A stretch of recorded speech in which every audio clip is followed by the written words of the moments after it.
بسم اللہ الرحمن الرحیم ان الذين يحبون ان تشيع الفاحشة في الذين آمنوا لهم عذاب علیم في الدنيا والآخرة قال النبي صلی اللہ علیہ وسلم من رأى منكم منکرا فليغيره بيده فإن لم يستطع فبلسانه فإن لم يستطع فبقلبه وذلك اضعف الایمان او کما قال علیہ الصلاۃ والسلام۔ علماء کرام، مدارس کے طلباء و طالبات، مقررین، نعت خوان، ایڈیٹر اور ہر دیندار مرد و عورت، یہ آپ کی ذمہ داری ہے کہ سوشل میڈیا پر حق کی آواز بلند کریں۔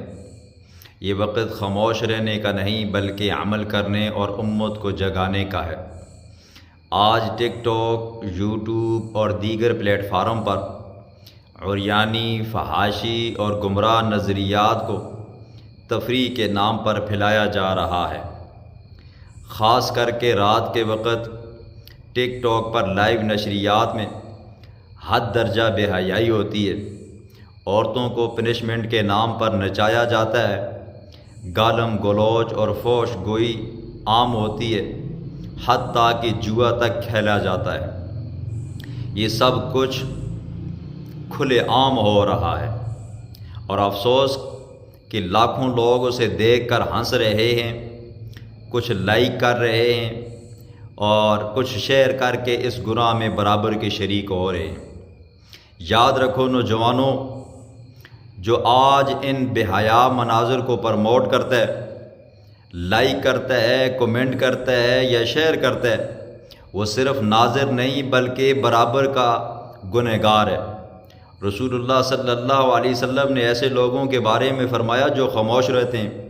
اذا رأیت امتی تہاب ان تقول للظالم یا ظالم فقد تودع منہ، جب میری امت ظالم سے یہ کہنے سے ڈرے کہ اے ظالم تو ظالم ہے، تو ان سے اللہ رب العزت بھلائی اٹھا لے گا۔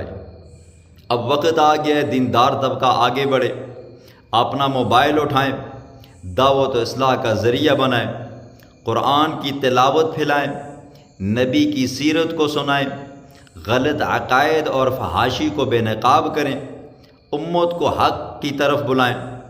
ہر ویڈیو، ہر کلپ، ہر پیغام اگر نیت خالص ہو تو صدقہ جاریہ بن جائے گا اور یہی میری اور آپ کی آخرت کا سرمایہ ہوگا۔ یہ ڈیجیٹل محاذ دعوت ہے، یہاں خاموش رہنا جرم امت ہے اور بولنا فریضہ امت ہے۔ جو فحاشی پھیلا رہا ہے اسے روکو، جو سپورٹ کر رہا ہے اسے سمجھاؤ اور جو خاموش تماشائی ہے اسے جگاؤ۔ خاموشی اب جرم ہے، اٹھو، بولو اور عمل کرو۔ اللہ کی راہ میں جو قدم اٹھاؤ گے وہ تمہارے لیے قیامت کے دن نور بن کر چمکے گا۔